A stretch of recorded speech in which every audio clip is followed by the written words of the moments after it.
ठीक है। Hey guys, welcome back to my new video. आज मैं चंडीगढ़ जा रहा हूं तो मेरे पास टाइम नहीं है व्लॉग बनाने का, तो मैं सोच रहा हूं कि फाइनेंशियल नॉलेज से रिलेटेड आपको बुक समरी प्रोवाइड करूं। और ये जो बुक है, सच बता रहा हूं, बहुत ही ज्यादा औसम है और आज तक की जितनी भी मैंने फाइनेंशियल नॉलेज की बुक्स पढ़ी है उससे सबसे ऊपर है। तो आई गेस और मेरे को कॉन्फिडेंस भी है कि आपको बहुत कुछ सीखने को मिलेगा, जो भी मेरी ऑडियंस देख रहे हैं इस वीडियो को। और अगर आप इंटरेस्टेड नहीं है फाइनेंशियल नॉलेज तो आप क्यूट कर सकते हो, कोई चक्कर नहीं है, इसमें आपका ही फायदा है। तो बिना देरी किए हुए स्टार्ट करते हैं। दोस्तों, जो दिखता है वो होता नहीं और जो होता है वो दिखता नहीं। हम इसी प्रकार की चीजों को कहते हैं नकली, और इंग्लिश में बोले तो फेक। धन, संपत्ति और एजुकेशन सिस्टम के बारे में, 3 फेक के बारे में रॉबर्ट कियोसाकी ने अपने लेटेस्ट बुक फेक में बताया हुआ है। और इस किताब का नाम ही उन्होंने रख दिया हुआ है फेक। रॉबर्ट कियोसाकी इस बुक्स में 3 स्पेसिफिक फेक के बारे में बताते हैं। Number 1 fake is fake money, and number 2 fake teachers, and number 3 fake assets.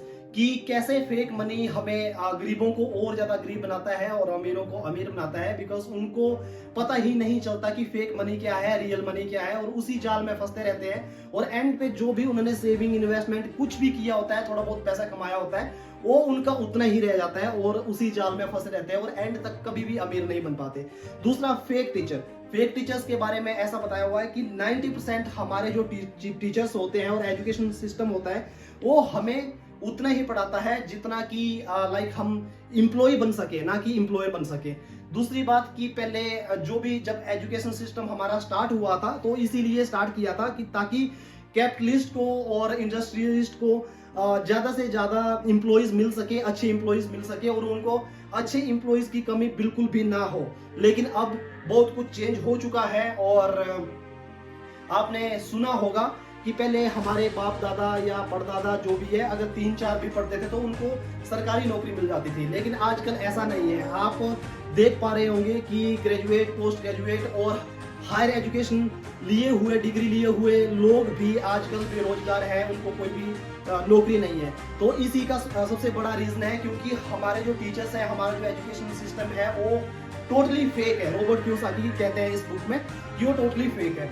Because जो हमारे टीचर्स होते हैं वो हमें पढ़ाते तो है, किताबी ज्ञान तो देते हैं, लेकिन उनके पास कोई भी जिस सब्जेक्ट के बारे में वो हमें पढ़ा रहे होते हैं उनको कोई भी प्रैक्टिकल नॉलेज नहीं होता।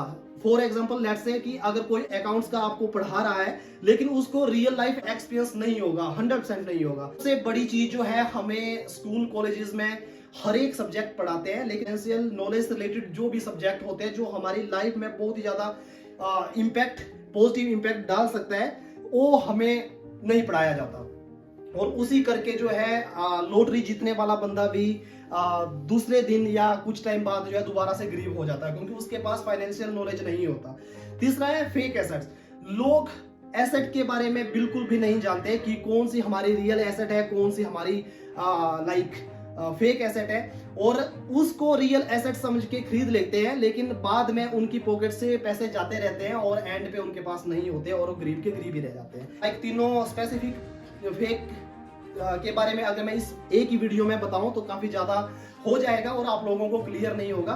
तो मैं सोच रहा हूं कि आज एक पार्ट डालूं इसका, और अगर आपको अच्छा लगे कि हाँ इस चैनल पे अक्षय आप डाल सकते हो राइजिंग स्टार 92, इसी चैनल पे मैं आपको फाइनेंशियल से रिलेटेड वीडियो डालूं, अगर आप बोलते हो तो मैं नेक्स्ट पार्ट भी लेके आऊंगा। तो सबसे पहले बात स्पेसिफिक फेक मनी के बारे में बताता हूं कि रॉबर्ट कियोसाकी के हिसाब से फेक मनी क्या है। रॉबर्ट कियोसाकी के हिसाब से ऊपर की कितने टाइप का पैसा होता है, तो 3 टाइप ऑफ मनी होता है। एक होता है gold money. Gold money Robert Kiyosaki के हिसाब से भगवान का बनाया हुआ पैसा। गोल्ड और सिल्वर को गोल्ड मनी के कैटेगरी में डालते हैं। दूसरा होता है गवर्नमेंट मनी, जैसे कि नोट्स हो गए, कॉइन्स हो गए, जो सरकार बनाती है मोड ऑफ एक्सचेंज के रूप में।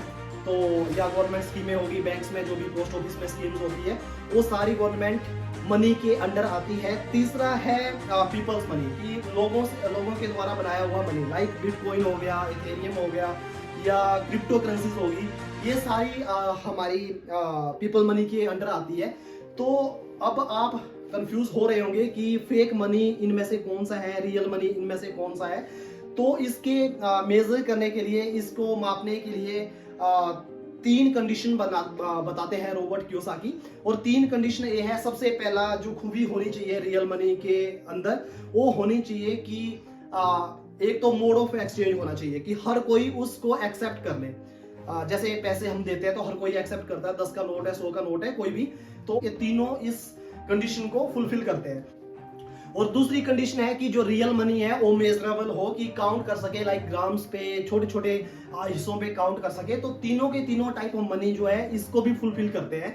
और तीसरा है कि उसकी अपनी इंटेंसिक वैल्यू होनी चाहिए, कि खुद की वैल्यू होनी चाहिए। तो जो नीचे वाली लाइक गवर्नमेंट मनी और पीपल मनी है वो इसको बिल्कुल भी फुलफिल नहीं करता, क्योंकि जो नोट्स है, जो बिटकॉइंस है, वो या तो हमें डिजिटली दिखते ही है फोन पे, या तो जो नोट्स होते हैं उसकी अपनी बिल्कुल भी वैल्यू नहीं होती है, वो एक किस्म का कागज का ही टुकड़ा है। तो इस तीसरी कैटेगरी को, तीसरी कंडीशन को फुलफिल करता है, तो वो करता है गोल्ड मनी, लाइक गोल्ड और सिल्वर। रॉबर्ट कियोसाकी कहते हैं कि जब से धरती बनी है तब से गोल्ड और सिल्वर हमारे धरती में मौजूद था, और जब तक रहेगी तब तक ये हमारे धरती पे ही मौजूद रहेगा। तो अगर यहाँ पे कोई रियल मनी है, अगर सचमुच रियल मनी है हमारे धरती में, तो वो है गोल्ड और सिल्वर। तो हमें ज़्यादा से ज़्यादा इन्वेस्टमेंट गोल्ड और सिल्वर पे करनी चाहिए, कि ताकि हम उसको अगर अपने तिजोरी में भी रखते हैं तो उसकी वैल्यू बढ़ती ही रही। फॉर एग्जाम्पल, अगर आप 10 साल पहले 10,000 को अपनी तिजोरी में रखते हैं और सेम टाइम पे ही अगर आप gold money, I mean gold और सिल्वर को भी 10,000 वैल्यू की गोल्ड और सिल्वर को अपनी तिजोरी में रखते हैं, तो 10 साल बाद जो है हमारे लाइक जो गवर्नमेंट मनी है, आई मीन जो नोट्स होंगे, उनकी परचेजिंग वैल्यू और ज्यादा कम होगी ड्यू टू इन्फ्लेशन रेट। आपको इन्फ्लेशन रेट का भी पता होगा, महंगाई जैसे बढ़ती रहती है, तो उस हिसाब से तो आपकी जो 10,000 की जो नोट्स रखे होंगे आपने, उसकी वैल्यू और ज्यादा डिक्रीज हो जाएगी, परचेजिंग पावर होगी वो डिक्रीज होगी। लेकिन उसी जगह पर अगर दूसरी तरफ अगर हम देखते हैं कि गोल्ड और सिल्वर हमने तिजोरी में रखा होगा 10,000 वैल्यू का, उसकी वैल्यू उसी हिसाब से बढ़ती रहेगी, लाइक उसकी रखे रखे भी उसकी वैल्यू बढ़ेगी। तो वो रॉबर्ट कियोसाकी के हिसाब से रियल मनी है। और दोस्तों, जिस हिसाब से फेक मनी हमारा प्रिंट होता रहता है और सर्कुलेशन में घूमता रहता है, उसका डिसएडवांटेज ये होता है कि उसी हिसाब से महंगाई भी बढ़ती रहती है।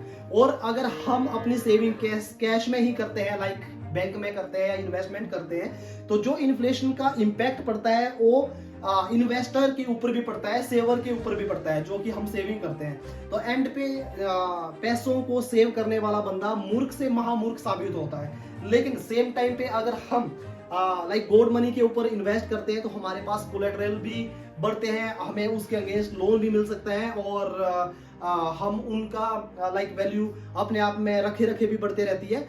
तो उस हिसाब से इन्वेस्टमेंट हमारी सही रहती है। और दोस्तों, आपने देखा होगा कि जब भी हम बैंक पे लोन के लिए जाते हैं, अगर हम कुछ अपना आइडिया लेके जाते हैं कि हमने जो है कुछ बड़ा सा करना है, या हमने बिजनेस करना है, या कुछ भी करना है, तो गरीब को पैसे बिल्कुल भी नहीं बैंक देता।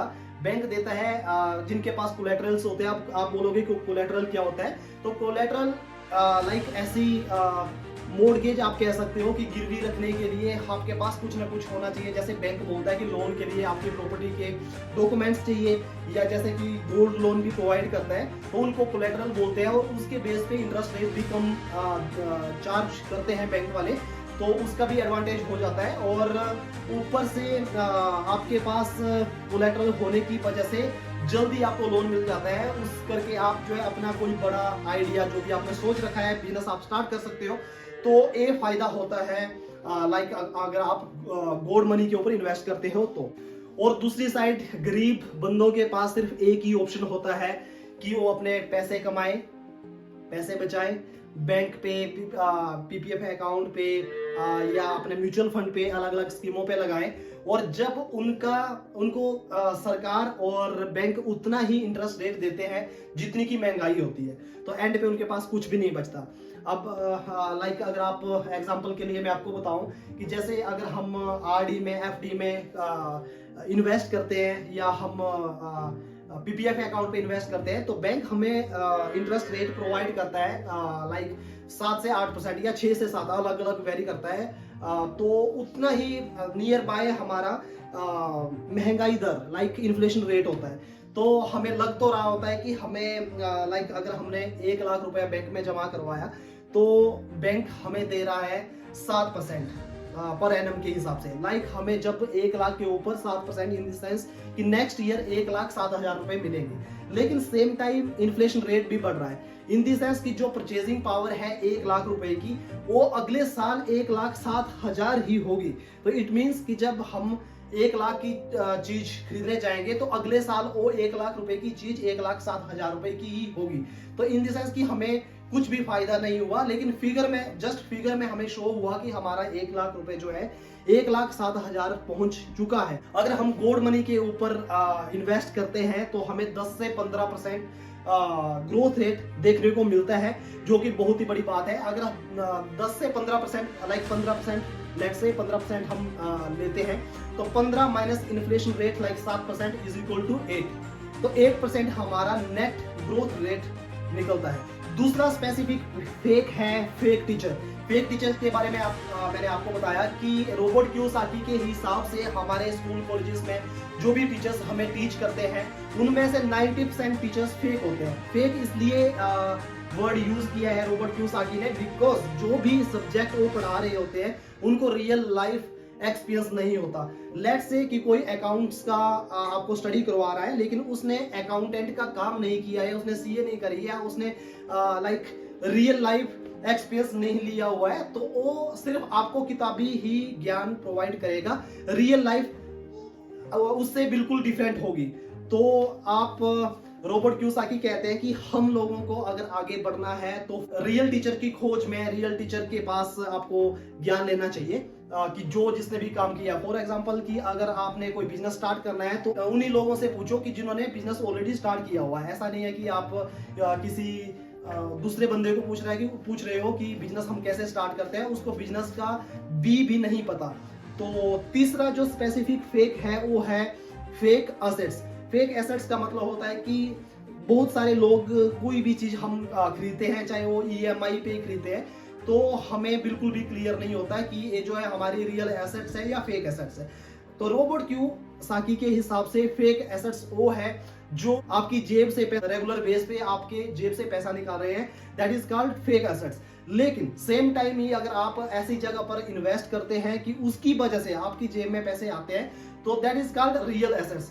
तो बहुत ही समझदारी से आपको समझना पड़ेगा कि रियल एसेट्स और फेक एसेट्स क्या है। तो आगे बढ़ने के लिए हमेशा रियल एसेट्स पे ज्यादा से ज्यादा इन्वेस्ट करें, रियल एसेट्स बनाएं अपनी।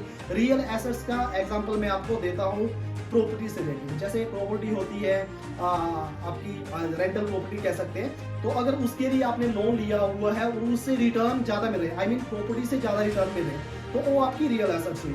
लेकिन आजकल ट्रेंड में लोग क्या कर देते हैं कि आईफोन खरीद लिया, मैकबुक खरीद ली या गाड़ी खरीद ली, जो उनके लिए जरूरी नहीं है, लेकिन जस्ट फॉर शो में वो खरीद रहे हैं। तो उससे क्या होएगा कि उनकी पॉकेट से जो है पैसे आउट होएंगे, उनकी जेब से पॉकेट से पैसे निकलेंगे ना कि आएंगे। तो वो आपकी फेक एसेट्स हुई। लोगों को दिखाने के चक्कर पे वो अपने पैसे को लूज कर देते हैं और उनका बिल्कुल भी बेनिफिट नहीं होता। लेकिन हाँ, अगर आपका बिजनेस है और बिजनेस में ट्रांसपोर्टेशन के लिए आप व्हीकल यूज कर रहे हैं और आपको जरूरत है तो आप ले सकते हो, तो उससे आपको और ज्यादा इनकम जनरेट होगी बिकॉज आपका टाइम बचेगा, आपका पैसे बचेंगे और आपका लाइक हर एक बंदे के लिए हर एक एसेट्स जो है फेक भी हो सकती है, लाइक रियल एसेट्स भी हो सकती है। तो अपना समझदारी के हिसाब से ही ये सारी चीजें बाय करें और हमेशा ये देख लें कि किससे आपके पॉकेट में पैसे जा रहे हैं और किस एसेट से आपके पॉकेट से पैसे